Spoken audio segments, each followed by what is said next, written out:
Just past 3 a.m., a grainy black and white monitor flickered awake. There it was, the Jonestown death tape, a recording that would end 918 lives in one horrifying night. The studio lights dimmed like someone flipped a switch, and then the tape hissed to life, followed by a scream that tore through the static. It wasn't just some noise, this was raw animal pain, a sound so violent it felt like it could crack the concrete walls right down the middle. That scream wasn't just another layer in the horror, it carried the final moments of Jim Jones' followers, people he'd convinced that death was the only way out. The airwaves carried more than just that scream. The click of a gun, a child's whimper, and then that guttural chant, "We die," a phrase that would leave anyone who heard it with scars they couldn't scrub off. Dr. Maya Klein, a young researcher, hunched over a monitor in a cramped university lab, her coffee long forgotten as the tape played. When that scream hit, she lurched back, her hand shaking over the play button. "What?" She muttered, more to herself than the empty room, her voice barely above a whisper. She wasn't alone, not really. Across the country, newsrooms were in chaos, debating whether to air the tape. One local station made the call in a split second on air, and suddenly that scream was in living rooms, car radios, late-night diners. People heard the terror in real time, the same terror that had swallowed a jungle settlement whole. Minutes later, the broadcast cut to an anchor who looked like she'd seen a ghost, her eyes darting to the teleprompter that read, "We are now witnessing." The whole nation froze, unsure if they were watching history or just another kind of nightmare. That raw audio would go on to become a forensic case study, a haunting echo that still lingers in trauma research. And here's the thing, three recordings share something chilling. The Jonestown death tape, the 1971 Manson family murder audio, and the 1995 Waco siege broadcast. Researchers are trying to figure out why these sounds trip some kind of internal alarm in our brains, like they're wired straight into our fear circuits. Our investigation draws on declassified FBI files, archival news footage, and academic analyses of auditory trauma. Source: FBI.gov. That broadcast wasn't some random glitch. It was a calculated move by a network chasing ratings, never realizing the damage they were unleashing. The decision to air that tape kicked off a national debate about media responsibility that's still raging today. Source: Wikipedia. Funny enough, that scream came from a handheld cassette recorder Jim Jones himself had placed on the podium. When he hit record, his followers began their final act, and the tape captured every second of it in horrifying detail. Source: Britannica.com. In the days that followed, families of the victims got hit with another kind of cruelty, the chance to hear over and over the last cries of their loved ones. That echo never really faded, it just waits in the collective memory, ready to resurface whenever another similar clip pops up online. Source: Latimes.com. Meanwhile, the ADSD archive keeps those tapes alongside other auditory shock recordings, and there's a pattern. People who hear them report their hearts racing, nausea creeping in, and a dread that sticks around for weeks. Source: ADSD.org. So why does one scream still cut through us like that? Because it's not just sound, it's a trigger, a key that unlocks something primal buried deep in our nervous system. The connection between these three recordings could change how we see sound, not just as a weapon, but as therapy, as memory, as something far more dangerous than we ever realized. Stay tuned as we strip back the layers of this acoustic nightmare, tracing the tape from its jungle origins to the studio that dared to play it, and uncovering the science behind why we still flinch at its ghost.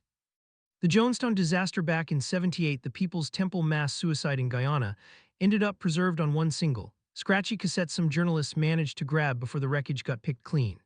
Within just a couple days, U.S. radio stations started running that spine chiller on loop, letting the whole country hear Jim Jones' panicked rants and his followers' shaky, hushed goodbyes.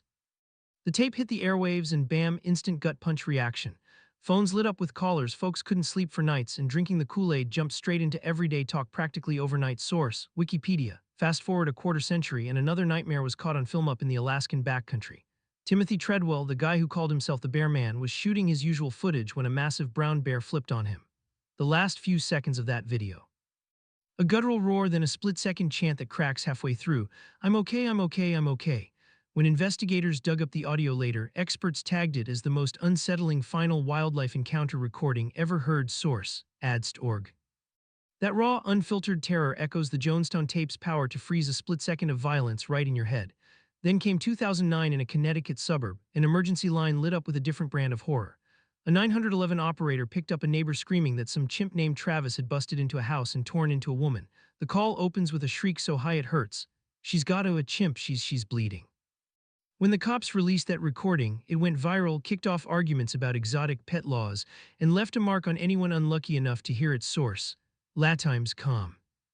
What ties these three wildly different recordings together isn't just the shock of what happened, it's how a sudden burst of violent sound can tattoo itself onto your brain. Dr. Maya Rosenberg at UC explains it like this.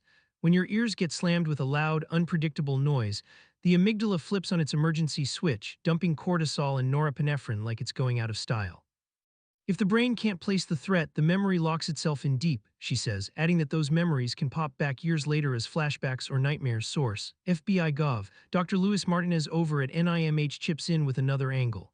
Your eyes can give context, sound doesn't, he points out. A scream or a desperate chant feels like it's happening right now, no distance, no buffer.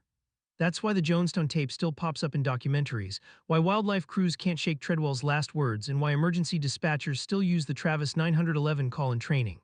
Each recording didn't just become a footnote, it became a live trigger, tripping the same ancient circuits in anyone who listens. Three separate audio disasters beamed to millions show the same pattern. A sudden burst of violence in sound leaves a scar that outlasts the event itself, shaping both public memory and private trauma. Figuring this out matters. It's not just about whether we should share these recordings, it's about how we can soften the fallout. Controlled listening, counseling, even the neurofeedback Dr. Rosenberg mentions could help. Source, Britannica.com. And those echoes, they never really fade. Sound can be just as lethal as any blade, resonating through the same circuits that keep us breathing, and suddenly it struck us. We pitted the Jonestown death tape side by side with the two other recordings that survived that day, the 911 call from Congressman Leo Ryan's aide and the last minutes of the airstrip assault.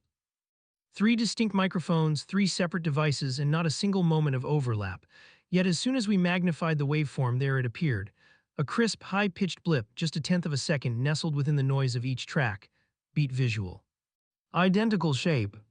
Identical frequency, the same jolt to the system.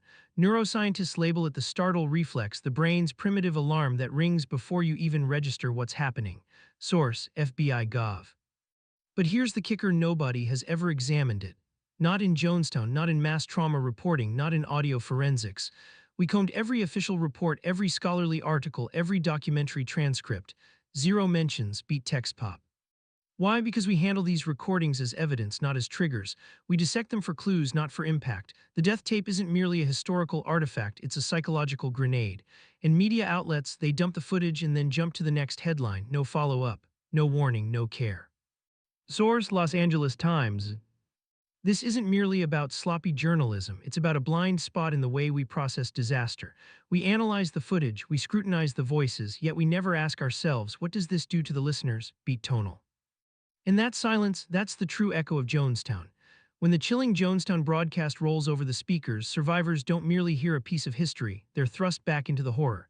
Studies indicate that hearing violent recordings over and over can spark flashbacks and worsen PTSD symptoms. Source, FBI Gov. Which is why lawmakers are now being pressed to craft concrete rules for airing graphic sound bites, guidelines that shield listeners yet keep the facts intact. Source, ads.org, and that's where you step in. Day after day, clinicians point out that trauma from sound is a largely ignored corner of mental health research. Your backing could bankroll projects that show how to cushion listeners against the jolt of these recordings. Source, LATIMES.com. So let's turn that worry into real steps. If you think survivors deserve a media landscape that feels safer, smash that like, click subscribe, and leave a comment on how we might reshape the story around those terrifying sound bites. Together, we can champion responsible broadcasting and amplify the voices that have been silenced, because Jonestown's echo shouldn't keep haunting